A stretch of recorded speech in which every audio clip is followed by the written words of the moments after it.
मागच्या मीटिंगमध्ये मी पावसाळी शेडसाठी परवानगी द्यावी व्यावसायिकांना आणि दुकानदारांना अशी विनंती केली होती आणि साहेबांनी सांगितलेलं की आयुक्त साहेबांना विचारून माहिती देऊ किंवा सांगू, तर त्याच्याबद्दल असं करावं.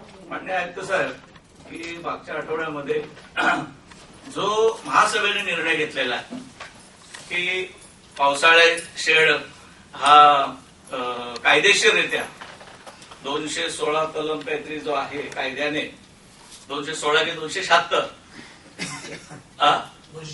ह्या कलमान्वये कायद्यातच तरतूद आहे आणि त्या कायद्याला अनुसरून महासभेने तो निर्णय घेतला होता की ह्या कायद्याच्या अधीन राहून पावसाळी शेड लोकांना परवानगी देण्यात याव्या अशा प्रकारचा प्रस्ताव 7 ते 7 वर्षापूर्वी महासभेने मंजूर केला. आतापर्यंत अंमलबजावणी होत आलेली आहे.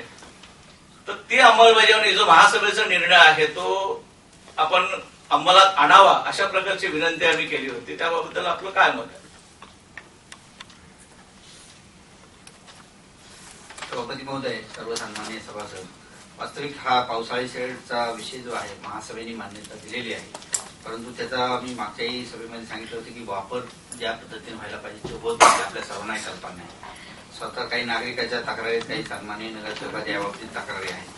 त्यामुळे आम्ही हा जो प्रस्ताव आहे हा महासभेचा मंजुरीला परत विचारार्थ आम्ही महासभेसमोर ठेवण्याचा निर्णय घेतलेला आहे. तसं एडीजीपी कडून आम्ही अभिप्राय घेतो आणि महासभेसमोर सादर करणार. सर आयुक्त साहेब, आतापर्यंतच्या इतिहासामध्ये एकदा महासभेने निर्णय घेतला तर त्याला फक्त शासनाकडे आव्हान देण्याची कायदेशीर तरतूद असताना पुन्हा आपण मग फेरविचारार्थ 7 वर्षानंतर तो प्रस्ताव आणणं तेवढं उचित ठरेल का? कुठल्या कायद्याने? यामध्ये ज्या पद्धतीनं आपला ठराव आहे तर ठराव वाचला तर अतिशय वेग आहे पूर्वीचा. किती बाय कितीच्या शेडला मान्यता द्यायची, कशा प्रकारे द्यायचा याचा कुठलाही उल्लेख नाही. त्यामुळे पावसाळी शेड म्हणजे काय नेमकं? पत्र्याचे शेड आहे का? पत्र्याचे शेड आहे का? तुमचे ताडपत्रीचे टाकायचे का? कुठलं तात्पुरतं हे शेड करायचे याचा कुठलाही उल्लेख नाही. त्यामुळे वाटेल त्या पद्धतीने शेड टाकून शहराचं विद्रुपीकरण सुरू करण्यात आलेलं आहे आणि त्या ठिकाणी पूर्ण कमर्शियलायझेशन झालेलं आहे त्या मार्जिनल स्पेसचं, असं दिसून आलेलं आहे प्रशासनाला. त्यामुळे आम्ही तो प्रस्ताव परत सादर करतोय आणि शासनाकडे गरज पडली तर पाहतो. सन्माननीय सभापती महोदय, सन्मान्य आयुक्त महोदय, सन्मान्य सर्व सदस्य अधिकारी वर्ग, आयुक्त साहेब, आपण या ठिकाणी जो काही उत्तर दिलाय त्या उत्तराशी आम्ही सहमत नाहीये. त्याचं कारण आपण या ठिकाणी जो प्रस्ताव पास केलेला आहे महासभेने त्याच्यामध्ये किती बाय कितीचं नाही, त्या ठिकाणी स्पष्ट लिहिलं आहे पर स्क्वेअर फूटचं एवढे पैसे घ्यायचे आहेत रेट्स. मग त्यांनी 10 बाय 10चं घातलं तर कॅल्क्युलेशन करून तेवढे पैसे घ्यायचे आहेत. त्यांनी 10 बाय 20चं घेतलं तर त्या पद्धतीने कॅल्क्युलेशन करून पैसे घ्यायचे आहेत. आणि पावसाळे वेदर सेट त्याला म्हटलं जातं आणि ते 4 महिन्याकरता परमिशन दिलं जातं. कायमचं परमिशन त्याला दिलं जात नाही आणि त्याच्यामध्ये आपल्या अटी शर्ती असतात. तो प्रस्ताव तुम्ही परत वाचून बघा की 4 महिन्यांनी तो प्रस्ताव त्याला 4 महिन्याचे त्याच्याकडून आपण पैसे घेतले जातात आणि 4 महिन्याच्या नंतर तो पावसाला गेल्याच्या नंतर त्यांनी ते सेट काढायचं असतं. तो सेट त्यांनी जर काढलं नाहीये, जिम्मेदारी कोणाची आहे? वॉर्ड ऑफिसरची जिम्मेदारी नाही. तुम्ही वॉर्ड ऑफिसरवर कारवाई करा. वॉर्ड ऑफिसर काय द्या आणि चालतो आणि मग वर्षभर त्या ठिकाणी ते सेट राहत आहे. आज तुम्ही फक्त छोटीशी झलक दाखवलात किंवा जशी नाईट ठेवायची काढा, सगळ्यांनी काढली की नाही? मग जर त्या ठिकाणी वॉर्ड ऑफिसरनी जर स्ट्रिक्टली 4 महिन्यामध्ये दिलेल्या टाइम पिरियडमध्ये काढलं, दंडात्मक कारवाई करायला त्यांना सांगायचं तुम्हाला 4 महिन्याचं टायमिंग आहे, त्या टाइममध्ये नाही काढलं तुम्हाला 3 पट त्या ठिकाणी आम्ही दंड देऊ. तुम्ही नाही केलं तर पुढच्या वर्षी तुम्हाला परमिशनच देणार नाही. हे तुम्ही करायला पाहिजे. तुम्ही वॉर्ड ऑफिसरनी चुका करायच्या आणि जनतेवर आपण रोज दाखवायचं का? साहेब, आज तुम्ही जेव्हा मंत्रालयात जात असाल, जी लोक मंत्रालयामध्ये जायसाठी काही कामानिमित्त तिकडे येतात, पास घेत आहेत, साहेब फुटपाथ रस्त्यावर त्या ठिकाणी सेट टाकलेले आहेत.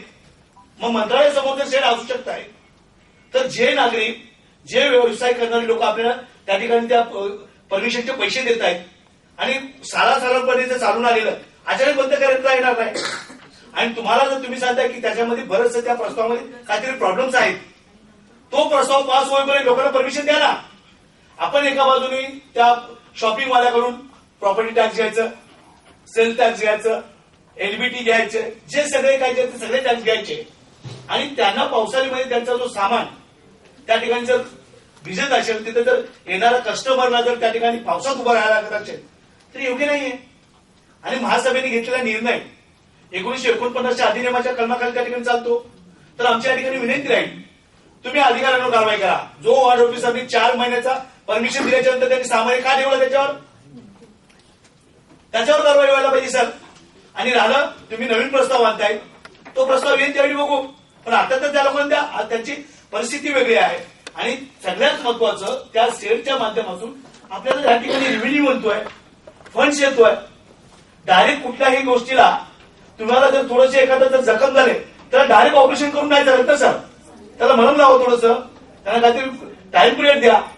पण आपणच ज्या लोकांकडून येणारा टॅक्स घेतोय अशाच लोकांवर वेगळ्या पद्धतीने हे करणं हे मला वाटतं उचित होणार नाही. नियमाच्या बाहेर जर तो करत असेल तर त्याला देऊ नये. त्यांनी जर नियमाचं उल्लंघन केलं असेल त्याच्यावर कारवाई व्हायलाच पाहिजे 100%. आयुक्तांचं धोरण चांगलं आहे, पण ते करताना आपण डायरेक्टली त्याच्यावर अटॅक करणं आणि झालेल्या महासभेचा प्रस्तावाला आपण त्या ठिकाणी बघत देणं हे उचित होणार नाही. तर त्यांना सांगा तुम्ही परमिशन घेताना आम्हाला लिहून द्या, किती बाय कितीचा सेट टाकायचा, नियमाप्रमाणे जे आपण पैसे घेतोय ते त्यांच्याकडून पैसे घ्या आणि टाइम पिरियड द्या. या डेटला तुला काढायचंच आहे. नाही काढलं तर वाढ ऑफिसर त्याच्यासाठीच आहेत ना परमिशन देणारे. आपण अधिकारी दोषी असताना आपण जनतेला दोषी धरणं उचित होणार नाही का? त्या वाढ अधिकारी 4 महिन्याच्या ठिकाणी 6 महिने त्याला ठेवायला दिलं. वेदर शेडचं त्याला पक्क पत्राची शेड टाकायची परमिशन त्यांनी काय दिली? त्यांच्यावर कारवाई करा तुम्ही. ठीक आहे.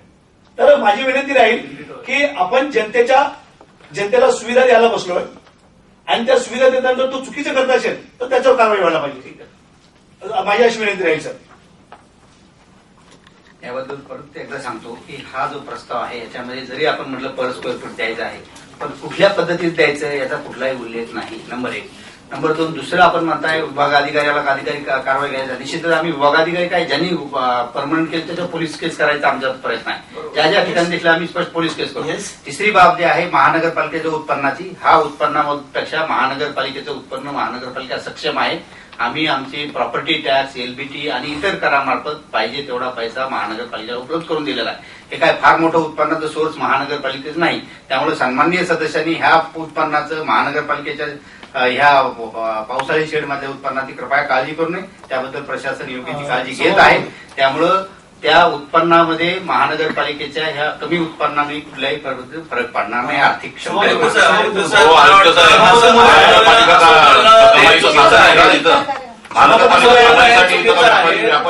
सभापती महोदय ज्यांनी परमनंट सेट टाकला असेल त्याच्यावर कारवाई करा तुम्ही. पण पावसाळ्यापूर्वी त्याला आपण 4 महिने त्याला तुम्ही जनतेच्या सेवेसाठी येतात. तुम्ही आणि सांगितलं महासभा ही सर्वोच्च महासभा आहे. मान्य आयुक्त साहेब, कोणाला मान्य आहे? जेडी साहेब तुम्हाला मान्य आहे? महासभा मान्य आहे का? महासभेने निर्णय घेतलेला बोला ना तुम्ही. सभापती महोदय बरोबर आहे. जिथे चुकीचा सिद्ध बोलणार ना, जिथे चुकीचं बोलणार सभापती महोदय. ठीक आहे, मग तुम्ही चुकीच्या गोष्टी केलेल्या त्याचा अर्थ हा. आणि आता मी जनतेला पाप भोगावं सभागृहात तुम्ही सभागृहात तुम्ही गेलेली पाप आता जनतेला भोगावं लागतं. साहेब मला एवढंच म्हणायचं आहे सभापती महोदय, त्यांनी एक उत्तर दिलं परमनंट सेट. आमचं परमनंट शेडच्या बद्दल बोलणं नाहीये. तुम्ही परमनंट शेडवर तुम्ही कारवाई करा. आम्ही पावसाळी वेदर शेड त्यांना परमिशन द्या सांगतोय. ज्यांनी परमनंट शेड टाकले आहेत त्यांच्यावर कारवाई करायचीच आहे तुम्हाला. त्याच्यात आम्हाला काही तुम्हाला व्यत्यय आणायचा नाही किंवा काही बोलायचं नाही. पण जे पावसाळा येण्यापूर्वी त्यांना जे आपण 4 महिने परमिशन देतो ताडपत्री टाकून त्या ठिकाणी शेड टाकायला, ते परमिशन द्या तुम्ही. आम्हाला परमनंट शेडची काय दिली नाही, त्याच्यावर कारवाई करा तुम्ही. त्याच्याकरता आम्ही तुमच्या बरोबर आहोत. पण जे वेदर शेडसाठी पावसाळ्यात फक्त द्यायचं आहे ते तुम्हाला परमिशन द्यावं अशा विनंती आहे. ठीक आहे.